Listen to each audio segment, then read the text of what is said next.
इसके पहले वाले वीडियो में हम लोग मोल कॉन्सेप्ट मतलब मोल अवधारणा के बारे में पढ़ चुके थे। अब हमको किसी भी यौगिक में जो एलिमेंट्स होते हैं उन एलिमेंट का प्रतिशत संघटन पढ़ना है। जैसे मान लीजिए कोई यौगिक है, सपोज दैट हम कैल्शियम कार्बोनेट ले लेते हैं CaCO3। अगर हमसे पूछा जाए कि कैल्शियम कार्बोनेट में कैल्शियम कितना परसेंट है, कार्बन कितना परसेंट है और ऑक्सीजन कितना परसेंट है, इसी के बारे में जानने के लिए हमको ये पढ़ना है प्रतिशत संघटन। कैल्शियम कार्बोनेट में किसी भी एलिमेंट का हम प्रतिशत संघटन कैसे कैलकुलेट करते हैं, उसी के बारे में हमको जानकारी प्राप्त करनी है। ठीक है। जैसे यदि हेडिंग लिखेंगे प्रतिशत संघटन, परसेंटेज कंपोजिशन। किसी यौगिक का प्रतिशत संघटन तत्व के आपेक्षिक द्रव्यमान के 100वें भाग के बराबर होता है।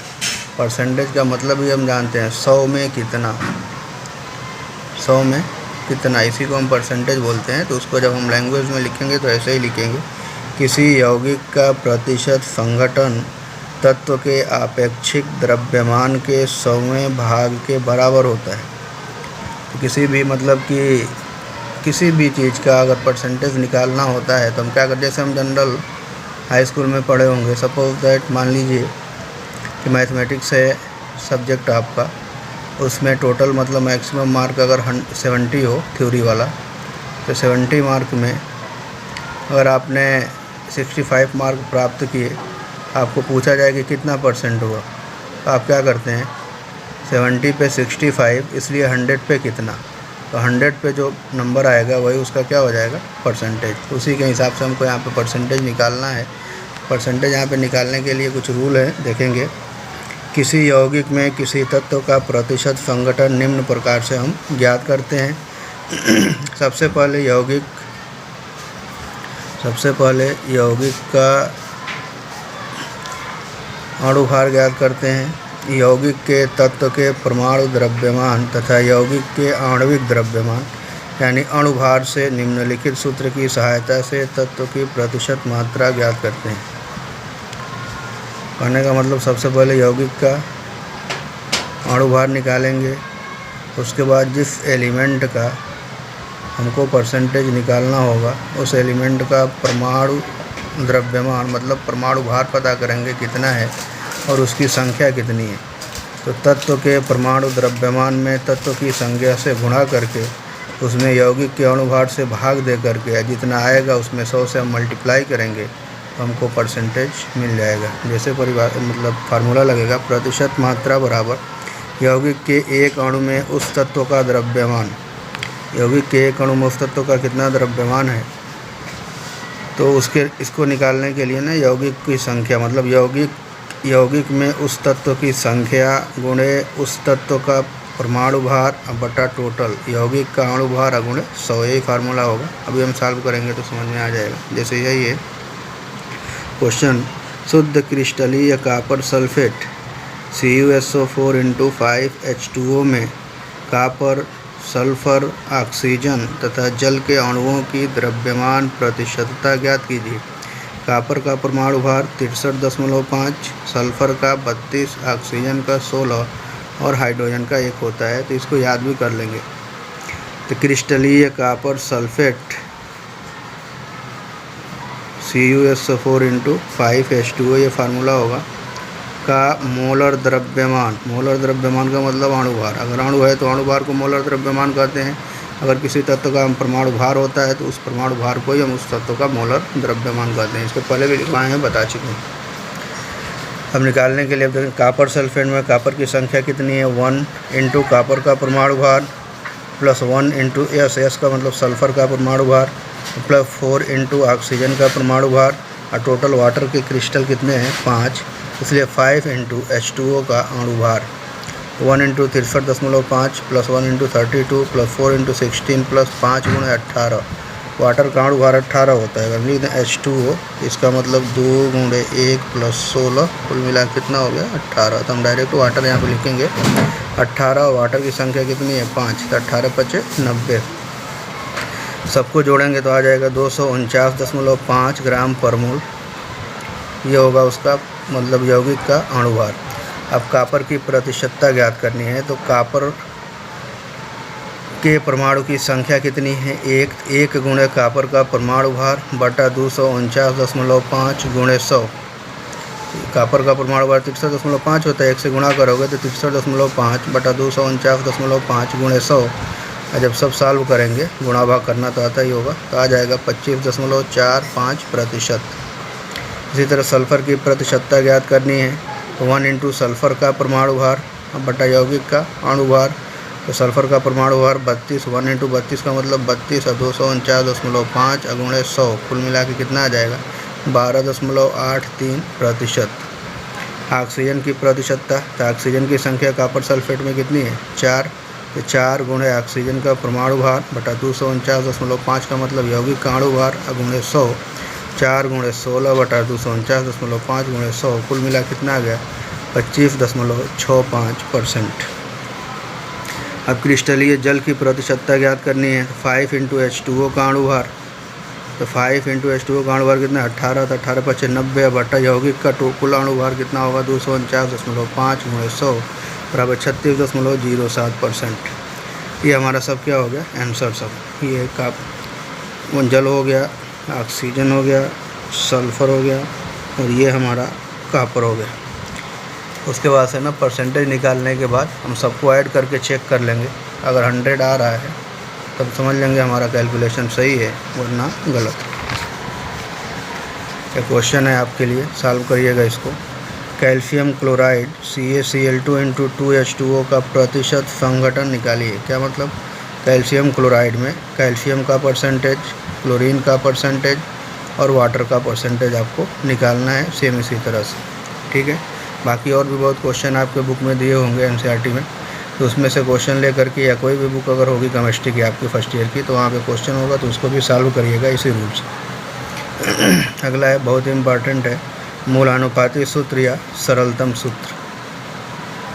एम्पिरिकल फार्मूला, वह सूत्र जिसके द्वारा किसी यौगिक में उपस्थित तत्वों के परमाणुओं के सरल अनुपात का बोध होता है, उस यौगिक का मूलानुपाती सूत्र या सरलतम सूत्र कहलाता है। ये डिफिनीशन याद होनी चाहिए। वह सूत्र जिसके द्वारा किसी यौगिक में उपस्थित तत्वों के परमाणुओं के सरल अनुपात, ये लाइन इम्पॉर्टेंट है, तत्वों के परमाणुओं के सरल अनुपात का बोध होता है, पता चलता है, उस यौगिक का मूलानुपाती सूत्र या सरलतम सूत्र कहलाता है। उदाहरण मान लीजिए ये ग्लूकोज है, तो ग्लूकोज का रासायनिक सूत्र आपको पता है C6H12O6 है। इस रासायनिक सूत्र में कार्बन, हाइड्रोजन और ऑक्सीजन का परस्पर सरल अनुपात क्रमशः वह 1 संबंधे 2 संबंधे 1 है, अतः इसका मूलानुपाती सूत्र CH2O है। तो कैसे सरलतम सूत्र निकलेगा? तो मान लीजिएगा हम लिख दें, कार्बन की संख्या कितनी है इसमें? 6, हाइड्रोजन की संख्या कितनी है? 12 और ऑक्सीजन की संख्या कितनी है? 6। अगर सरल अनुपात निकालना है कार्बन, हाइड्रोजन, ऑक्सीजन में ग्लूकोज का, तो सब में 6 से भाग दे दो। तो 6 में 6 से देंगे तो 1 संबंधे 6 करने 6, 6 दूनी 12, 2 संबंधे 1। तो कार्बन 1, हाइड्रोजन 2 और ऑक्सीजन 1, ये कहलाएगा मूलानुपाती सूत्र। और ये जो है C6H12O6, ये है अणु सूत्र। मूलानुपाती सूत्र कैसे निकालते हैं तो एक बार 2 बार ध्यान से पढ़ के एकदम सीख लीजिएगा निकालना। यौगिक के मूलानुपाती सूत्र का निर्धारण, determination of empirical formula of compound. इस सूत्र के निर्धारण में निम्नलिखित पद प्रयुक्त होते हैं। अब सब स्टेप हमको याद होना चाहिए। पहले क्या करना है, तो फर्स्ट है, यौगिक के सूत्र में विद्यमान तत्वों की प्रतिशत मात्रा अलग अलग लिखते हैं। परसेंटेज दिया होगा, सारे एलिमेंट का हम परसेंटेज लिख लेंगे। प्रत्येक तत्व की प्रतिशत मात्रा को उसके परमाणु द्रव्यमानों से भाग देकर परमाणुओं की आपेक्षिक संख्या की गणना कर लेते हैं। दूसरा स्टेप में क्या करते हैं, जो परसेंटेज जिस एलिमेंट का दिया हुआ है उस परसेंटेज में उस एलिमेंट के परमाणुवार से भाग दे करके परमाणुओं की आपेक्षिक संख्या ज्ञात करते हैं। और तीसरा क्या है, यौगिक की भिन्न भिन्न आपेक्षिक संख्याओं को उनकी सबसे छोटी अपेक्षिक संख्या से भाग देकर सरलतम अनुपात की संख्या प्राप्त कर लेते हैं। कहने का मतलब, अब जब हमको अपेक्षिक संख्या मिल जाएगा, मतलब परसेंटेज में परमाणु भार से भाग जब हम दे देंगे तो सबका कुछ ना कुछ मान आएगा। अब उनमें हम देखेंगे कि सबसे छोटा कौन है, जो सबसे छोटा होगा उसी से सब संख्याओं में हम भाग दे देंगे। उसके बाद यदि सरलतम अनुपात की संख्या पूर्णांक 9 हो, मान लीजिए अनुपात निकालना पॉइंट में आ रहा है, पूर्णांक 9 हो तो सभी संख्याओं को ऐसी संख्या से गुणा करते हैं कि प्रत्येक संख्या पूर्णांक हो जाए। मतलब संख्या को हम क्या बताएंगे, अगर दशमलव में आ रहा है तो उसको अपने पास से कोई ऐसी संख्या यूज करेंगे, इससे मल्टीप्लाई कर दें तो संख्या किस में बदल जाए, पूर्णांक में।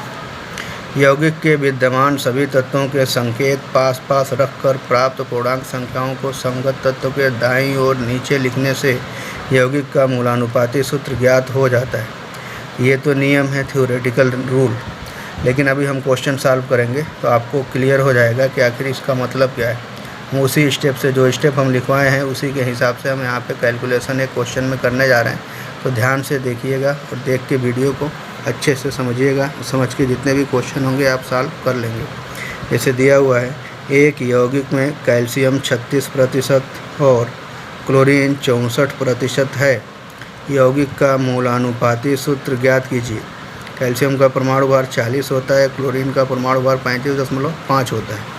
अब आपको एक कॉलम बनाना होगा। सबसे पहले एलिमेंट लिखना होगा, कौन कौन एलिमेंट्स हैं। तो एक कॉलम बनेगा हमारा तत्व का, उसमें तत्व लिख देंगे। तो 2 एलिमेंट हैं इसमें, कैल्शियम और क्लोरीन। उसके बाद परसेंटेज का एक कॉलम बनेगा। तो कैल्शियम कितना प्रतिशत दिया हुआ है, 36%, इसमें 36 लिख देंगे। क्लोरीन कितना है, 64%, इसमें 64 लिख देंगे। अब एक और कॉलम बनेगा परमाणु द्रव्यमान का। तो कैल्शियम का परमाणु द्रव्यमान मतलब परमाणु भार कितना होता है, 40, और क्लोरीन का कितना होता है, 35.5। ठीक। अब परमाणुओं की अपेक्षिक संख्या ज्ञात करते हैं। सबसे पहले हम क्या करते हैं, परसेंटेज लिखते हैं, उसके बाद से अपेक्षिक संख्या ज्ञात करते हैं। तो अपेक्षिक संख्या ज्ञात करने के लिए क्या बताए थे कि परसेंटेज में परमाणु भार से भाग देते हैं। परसेंटेज है 36 कैल्शियम का और परमाणु भार कितना है, 40। 36/40 कितना आ गया, 0.9। भाग दोगे तो आएगा इतना, 0.9। किसका, क्या बोलते हैं, कैल्शियम की परमाणुओं की अपेक्षिक संख्या। इसी तरह क्लोरीन है, तो क्लोरीन का परसेंटेज 64 है और परमाणु भार 35.5 है। तो परसेंटेज में परमाणु भार से भाग देंगे तो 64/35.5 भाग दोगे तो आएगा 1.8। ठीक है। अब 0.9 और 1.8 में अगले स्टेप में क्या करेंगे, अपेक्षिक संख्या में से देखेंगे कि कौन सी संख्या छोटी है और जो छोटी होगी उसमें सबसे भाग दे देंगे। तो 0.9 और 1.8 में छोटा कौन है, तो 0.9। 0.9 से दोनों में भाग दे देंगे तो 0.9 अपन 0.9, 1.8 अपन 0.9। इसमें भाग देंगे तो 1 आ गया, इसमें भाग दिए तो 2। यही हम परमाणुओं का सरलतम अनुपात हमको मिल गया। उसके बाद क्या, अतः कैल्शियम क्लोरीन का सरलतम अनुपात कितना होगा, कैल्शियम 1 क्लोरीन 2। फार्मूला क्या है कि अणु को क्या बोलते हैं कि तत्व के संकेत को पास पास लिखकर दाहिनी और नीचे और उसकी संख्या लिख देते हैं। यौगिक का मूलानुपाती सूत्र क्या होता है, Ca1 लिखते नहीं हैं इसलिए 1 है, और Cl2। तो यौगिक क्या होगा, कैल्शियम क्लोराइड, और यही हमारा क्या होगा, आंसर। ठीक है। अगर ज़्यादा मतलब कि स्पीड लग रहा होगा, नहीं समझ में आ रहा होगा तो एक बार और रिवाइंड करके वीडियो देख लीजिएगा, समझ में आ जाएगा। इसी के बेस पर हम अब क्वेश्चन देने जा रहे हैं। तो आप एक क्वेश्चन सॉल्व करिएगा अपने मन से और सॉल्व करके बताइएगा सही आ रहा है कि गलत। विश्लेषण द्वारा ज्ञात हुआ कि जल में हाइड्रोजन और ऑक्सीजन 1:8 के भारात्मक अनुपात में संयुक्त हैं। जल का मूलानुपाती सूत्र ज्ञात कीजिए। आपको मूलानुपाती सूत्र निकालना है जल का। एकदम सेम वही प्रोसेस होगा। कॉलम बनाएंगे, एलिमेंट का संकेत लिखेंगे, एलिमेंट का परसेंटेज लिखेंगे। तो यहाँ पे परसेंटेज क्या है, यहाँ पे डायरेक्ट अनुपात ही दे दिया हुआ है, 1 और 8। ठीक है। तो 1:8 परसेंटेज के हिसाब से अगर निकालोगे तो कितना होगा, लिख लीजिएगा। अनुपात दिया हुआ है, अनुपात में आप क्या बोलते हैं उसको, अरे परमाणु भार से भाग दे देना, परसेंटेज ही समझ लेना इसको। ऑक्सीजन का 1 मान लेना, 1 परसेंटेज नहीं है ये, अनुपात है। तो इसका 1, इसका 8, 1 और 8, एक होगा 1 तो 1/1 हो जाएगा और 8/16 हो जाएगा। ठीक है, तो अब कितना आ जाएगा, 1/1 का 1 आ गया, इसका आ जाएगा 1/2। अब दोनों में छोटा कौन है, तो 1/2 छोटा है। 1/2 से जब दोनों में भाग दोगे तो ये आ जाएगा 2 और ये हो जाएगा 1। तो ये हाइड्रोजन है, ये ऑक्सीजन है, तो फार्मूला आपका क्या आएगा, H2O। सॉल्व करिएगा, देखिएगा क्या हो रहा है। अगला क्वेश्चन है, एक लवण में कॉपर 25.46%, सल्फर 12.82%, ऑक्सीजन 25.65% तथा क्रिस्टलन जल 36.07% है। कॉपर का लवण का मूलानुपाती सूत्र ज्ञात कीजिए। कॉपर का परमाणु भार 63.5, सल्फर का 32, ऑक्सीजन का 16 और हाइड्रोजन का 1 है। सेम कॉलम वैसे ही बनाएंगे, लिखेंगे तत्व कौन कौन एलिमेंट है इसमें, कॉपर, सल्फर, ऑक्सीजन और H2O।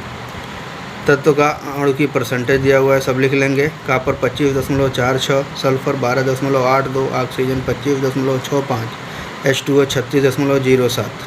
सबका अणु भार परमाणु भार लिख लेंगे। कॉपर का परमाणु भार 63.5, सल्फर का 32, ऑक्सीजन का 16 और H2O का कितना है 18। अणु भार होता है, अणु भार लिखेंगे यहाँ पे। परमाणुओं या अणुओं की अपेक्षिक संख्या, तो भाग देंगे यहाँ पे हम परसेंटेज बाई परमाणु भार। 25.46 बटा 63.5, 12.82 बटा 32, ये हो जाएगा 25.65 बटा 16, ऑक्सीजन का परमाणु भार 16, 36.07 बटा 18। तो यहाँ पे तो बहुत आसानी से दिख रहा है ना, ये पूरा कैलकुलेशन है, तो बहुत लग रहा है कि बहुत जल्दी हो जाएगा, लेकिन आप लोग जब सॉल्व करेंगे तो ये भाग अच्छे से दीजिएगा। यहीं पे हमारा सबसे बड़ी गलती होगी। अगर भाग देना आ रहा है और भाग अच्छे से दे लेंगे तो क्वेश्चन तो सॉल्व हो जाएगा, वरना बहुत प्रॉब्लम हो सकती है। तो 0.4 आएगा इसका भी 0.4, इसका 1.6 और इसका 2 आ रहा है। अब इसमें सबसे छोटा कौन है देखेंगे, तो सबसे छोटा 0.4 है। 0.4 में सब में 0.4 से भाग दे दो। 0.4/4, 0.4/4, 1.6/0.4, 2/0.4, ये आ जाएगा 1, 1, 4 और 5। तो लवण में कॉपर, सल्फर, ऑक्सीजन और H2O का परस्पर सरल अनुपात 1:1:4:5 है। अतः लवण का मूलानुपाती सूत्र क्या हो जाएगा, कॉपर कितना है 1 तो Cu, S कितना है 1 तो S, ऑक्सीजन कितना है 4 O4 इंटू वाटर कितना है 5 H2O, कॉपर सल्फेट। क्लियर। अब आणविक सूत्र कैसे निकालेंगे, इसमें कुछ करना नहीं है, सेम प्रोसेस वही है मूलानुपाती सूत्र वाला। अणु सूत्र के लिए बस थोड़ा सा एक स्टेप बढ़ाना है, तो अभी बता देना है, उसके बाद आपके लिए काफ़ी इजी हो जाएगा। इसके बाद से हम कुछ क्वेश्चन देंगे, उस क्वेश्चन को आप लोग सॉल्व करिएगा, और उस क्वेश्चन को सॉल्व करने के बाद भी आपके बुक में बहुत से क्वेश्चन होंगे, चाहे पुरानी बुक हो, नई बुक हो, कहीं से भी कोई किताब हो। बस मूलानुपाती सूत्र निकालना, अणु सूत्र निकालना, बहुत ही इंटरेस्टेड है, धीरे धीरे उसको सॉल्व करिएगा, और समझ में नहीं आएगा तो फिर पूछ सकते हैं। वह सूत्र जिसके द्वारा यौगिक के एक अणु में उपस्थित तत्वों के परमाणुओं की वास्तविक संख्या का बोध होता है। देखिए यहाँ पे वास्तविक संख्या, वहाँ पे सरल अनुपात, यही अंतर होता है। तो यौगिक का अणु सूत्र कहलाता है। तो ये डेफिनेशन है, 1-2 बार पढ़ के लिख के याद कर लीजिएगा। ग्लूकोज का आणविक सूत्र C6H12O6 है। इससे ज्ञात होता है कि ग्लूकोज के एक अणु में कार्बन के 6, हाइड्रोजन के 12 और ऑक्सीजन के 6 परमाणु स्थित हैं। आणविक सूत्र से क्लियर पता हो जाएगा कि किसी भी यौगिक में तत्वों की संख्या या परमाणुओं की संख्या कितनी है। अब इसका निर्धारण कैसे करेंगे, यौगिक के आणविक सूत्र का निर्धारण। प्रायः किसी यौगिक का आणविक सूत्र उसके मूलानुपाती सूत्र के बराबर होता है या उसका कोई गुणक होता है। या तो मूलानुपाती सूत्र ही अणु सूत्र हो जाएगा या उसका कोई गुणक होगा। गुणक का मतलब 1 से गुणा, 2 से गुणा, 3 से गुणा, 4 से गुणा, पॉइंट से नहीं। ठीक है, तो सीधा हम फार्मूला लिखेंगे, यौगिक का आणविक सूत्र इक्वल टू N इंटू उसी यौगिक का मूलानुपाती सूत्र। यौगिक का जो मूलानुपाती सूत्र निकालेंगे उसमें हम N से मल्टीप्लाई कर देंगे तो हमको अणु सूत्र मिल जाएगा। अब क्वेश्चन ये है कि N आएगा कैसे, तो N के लिए फार्मूला होता है, देख लीजिएगा, N इक्वल टू यौगिक का अणु भार बटा यौगिक का मूलानुपाती सूत्र भार। यौगिक का अणु भार दिया होगा, अणु भार लिख लेंगे ऊपर, नीचे जो मूलानुपाती सूत्र निकालेंगे उसका भी भार हम निकाल लेंगे। यौगिक का मूलानुपाती सूत्र भार, जैसे मान लीजिए अगर लिखा है CH2O, मूलानुपाती सूत्र ग्लूकोज का था, तो मूलानुपाती सूत्र भार इसका क्या हो जाएगा, 12 प्लस हाइड्रोजन 2 है तो 2 प्लस 16, कुल मिला कितना आ गया 30। ठीक है, ऐसे निकालते हैं हम क्या, मूलानुपाती सूत्र भार। अणु भार तो निकालना जानते हैं, ये मूलानुपाती सूत्र से मूलानुपाती सूत्र भार, अणु सूत्र से अणु भार कैलकुलेट कर लेंगे। तो क्वेश्चन है, किसी यौगिक में कार्बन 40%, हाइड्रोजन 6.66% है। यौगिक का मूलानुपाती सूत्र ज्ञात कीजिए।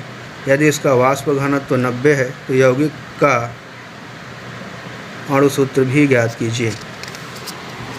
एक चीज़ आप लोग जान लें, अगर मान लीजिए किसी भी यौगिक के लिए कंपोजिशन दिया हुआ है परसेंटेज में, मान लीजिए दे दिया 20%, 30% ये एलिमेंट, तो अगर परसेंटेज टोटल ऐड करने के बाद अगर 100 नहीं आता है तो 100 में से उन दोनों परसेंटेज को या जितने भी एलिमेंट होंगे सारे परसेंटेज को ऐड करके 100 में से उसको घटा लेंगे और वह परसेंटेज ऑक्सीजन का होता है। कहने का मतलब यह है कि अगर कहीं भी परसेंटेज में कमी है, टोटल ऐड करने के बाद 100 नहीं हो रहा है, ऐड करने के बाद मान लीजिए 80 हो गया, इसका मतलब उसमें 20% ऑक्सीजन है। ऐड करने के बाद 56 हो गया, इसका मतलब ये हो गया कि उसमें 44% ऑक्सीजन है। मतलब अगर नहीं दिया है तो अपने पास से ऑक्सीजन का परसेंटेज निकाल लेंगे। जैसे इसमें है, यौगिक में कार्बन 40% और हाइड्रोजन 6.6% है तो 6 ऑक्सीजन होगी। ये एकदम फिक्स याद कर लीजिएगा। इसके अलावा अगर नहीं कुछ दिख रहा है तो ऑक्सीजन होगा। दोनों को जोड़ने पाना 56.66। परसेंटेज ऑफ ऑक्सीजन कितना हो जाएगा, 100 माइनस कार्बन का माइनस हाइड्रोजन का, तो कुल मिला कितना हो गया 53.34%। कितना हो गया ऑक्सीजन। कितने एलिमेंट हो गए हमारे पास, कार्बन, हाइड्रोजन और ऑक्सीजन, तीनों का सिंबल लिख लेंगे, कार्बन, हाइड्रोजन और ऑक्सीजन। हम यहाँ पे लाइन नहीं खींचे हैं, आप लोग खींच लीजिएगा। परसेंटेज है तो दिया है 40% कार्बन, हाइड्रोजन 6.66% और ऑक्सीजन कितना है 53.34%। क्लियर। परमाणु द्रव्यमान कार्बन का 12 होता है, हाइड्रोजन का 1 होता है, ऑक्सीजन का 16 होता है। ठीक। परमाणुओं की अपेक्षिक संख्या तो 40/12, 6.66/1, 53.34/16। जब भाग दोगे ये आ जाएगा 3.33, 6.66 और ये आएगा 3.33। तो कुल मिला के छोटा कौन है इसमें 3.33, तो सब में 3.33 से भाग दे देंगे।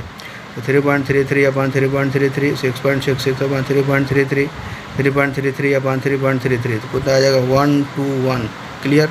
अतः यौगिक में कार्बन, हाइड्रोजन और ऑक्सीजन का परस्पर अनुपात क्या होगा, 1 संबंधी 2 संबंधी 1। अतः यौगिक का मूलानुपाती सूत्र क्या हो जाएगा, CH2O। अब मूलानुपाती सूत्र हमारा निकल गया।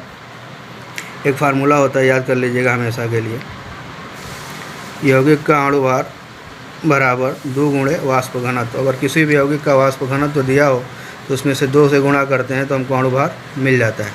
अणु भार कितना निकल जाएगा, 2 × 90 बराबर 180। यौगिक का मूलानुपाती सूत्र भार निकालोगे तो अभी बताएं निकालना, CH2O, कार्बन का 12, हाइड्रोजन का 2 मालिक्यूल 1 होता है तो 2 × 2 + 16, कुल मिला कितना हो गया 30। हम जानते हैं इक्वल टू यौगिक का अणु भार बटा यौगिक का मूलानुपाती सूत्र भार। यहाँ से आप भाग दोगे n का मान निकल जाएगा 180/30 = 6। यौगिक का अणु सूत्र क्या हो जाएगा, n × मूलानुपाती सूत्र तो 6 × CH2O। अब गुणा करेंगे ना तो ये यहाँ पे नहीं लिखेंगे, यही कोने पर नीचे लिखें। यहाँ पे 1 है तो 6 × 1 = 6, यहाँ पे 2 है तो 6 × 2 = 12, यहाँ पे 1 है तो 6 × 1 = 6। यौगिक का अणु सूत्र क्या हो जाएगा, C6H12O6। क्लियर। कोई दिक्कत, कोई भी प्रॉब्लम होगी किसी तरह का तो ज़रूर मतलब कि कमेंट करके बता दीजिएगा, सर ये समझ में नहीं आ रहा है, इसलिए कि समझना ही ज़रूरी है। स्टार्टिंग ही आपका ये चैप्टर ऐसा है, थोड़ा टफ लग रहा है, पूरा कैलकुलेशन मॉडल है, तो जितना मैथमेटिक्स पढ़े हैं सबका यूज है यहाँ पे। जोड़, घटाना, गुणा, भाग आपको आना भी चाहिए। और एक और चीज़ कि कमेंट, लाइक, वीडियो को अगर कोई है तो उसको शेयर कर दें, लाइक कर दें, कमेंट करके अगर क्वेश्चन नहीं आ रहा है तो पूछ लें। अगर कुछ बच्चे नहीं पढ़ रहे हैं तो उनके पास भी वीडियो को शेयर करके अगर नंबर हो तो भेज दें और उनसे कहेंगे सब्सक्राइब कर ले चैनल को। जब सब्सक्राइब होगा तो तुरंत जैसे ही वीडियो डालेंगे वैसे नोटिफिकेशन आपको मिलेगा और पढ़ लेंगे। वरना जब वीडियो इकट्ठा हो जाता है ना फिर पढ़ने में प्रॉब्लम हो जाती है। ठीक है। और अगर पढ़ रहे हो तो ज़रूर कमेंट करके अपना नाम और सेक्शन लिख दीजिएगा अगर मन करेगा तो। ऐसे लिखने से पता चल जाता है कि कितने लोग पढ़ रहे हैं, कितना एडमिशन है और कौन पढ़ रहा है कौन नहीं पढ़ रहा है। नाम तो ज़रूर कमेंट करेंगे, फ़ायदा आप ही का होगा, हमसे कोई ख़ास मतलब नहीं। एक वीडियो में बस हम ये जानना चाहेंगे कितने लोग मतलब इसमें पढ़ाई कर रहे हैं और कितने लोग वैसे ही मतलब अभी पढ़ नहीं रहे हैं, इसलिए कि अभी सेकेंड ईयर का और 10th का तो समझ में आ रहा है कि वहाँ पे है कि एग्ज़ाम मार्च में होगा, लेकिन आदेश है कि फर्स्ट ईयर का और 9th का सिलेबस जो है फरवरी में ख़त्म कर देना, फरवरी में एग्ज़ाम लेना है। तो आपका सिलेबस तो और तेज़ बढ़ाना पड़ेगा और काफ़ी लेट स्टार्ट भी हुआ है, इसलिए जितना जल्दी हो सके उतना जल्दी पढ़ने की कोशिश करें और उम्मीद करते हैं कि जब स्कूल खुलेगा तो नोट्स कंप्लीट होंगे। अगर नोट्स कंप्लीट नहीं होगा तो फिर उसकी ज़िम्मेदारी आपकी होगी, और अगर नहीं पूरा कर रहे हैं फिर आगे क्या होगा, शायद अगर CBS में पढ़ रहे हो तो जानते ही होंगे, वरना अगर नहीं पढ़ रहे हो तो जो पढ़ रहा है उससे भी पता कर लीजिएगा। अगला है क्वेश्चन, हरा कशिश FeSO4 × 7H2O के शुद्ध नमूने में जल की प्रतिशतता ज्ञात कीजिए। किसका निकालना है? सिर्फ जल का। आयरन का परमाणु भार होता है 56, लिख लीजिएगा बस, हम लिखने ज़्यादा दे नहीं रहे, बाकी सब का आपको पता है, ठीक है। तो सिर्फ जल का निकालना है, सबका नहीं निकालना आपको, सिर्फ जल पूछ रहा है तो जल का ही निकालेंगे, ठीक है। अगला क्वेश्चन है, एक कार्बनिक यौगिक के विश्लेषण पर निम्नलिखित प्रतिशतता पाई गई। Carbon 48%, hydrogen 8%, nitrogen 28%। Total add करोगे तो 100 नहीं हो रहा है, इसका मतलब शेष क्या है? ऑक्सीजन। ऑक्सीजन आपको मिल जाएगा, इससे मूलानुपाती सूत्र निकाल करके सॉल्व करके दिखाइएगा सही है कि गलत। अगला है, एक कार्बनिक यौगिक के विश्लेषण पर निम्नलिखित आंकड़े प्राप्त हुए। कार्बन 58.54, हाइड्रोजन 7.32 तथा नाइट्रोजन 34.14। ये टोटल जोड़ोगे तो हो जाएगा 100। इसमें ऑक्सीजन नहीं है। इस यौगिक का वाष्प घनत्व 20.5 है। यौगिक का अणु सूत्र ज्ञात कीजिए। तीन तरह के क्वेश्चन पढ़ाए, मतलब कि हेडिंग हमने पढ़ाया है और तरीका बताया, तीनों तरह के न्यूमेरिकल, इसलिए तीनों तरह के न्यूमेरिकल को हमने एक ही साथ यहाँ पे दिया हुआ है। बाकी अंदर भी तो है क्वेश्चन, लेकिन ये तीनों फिर लास्ट में हम दे रहे हैं एक एक करके।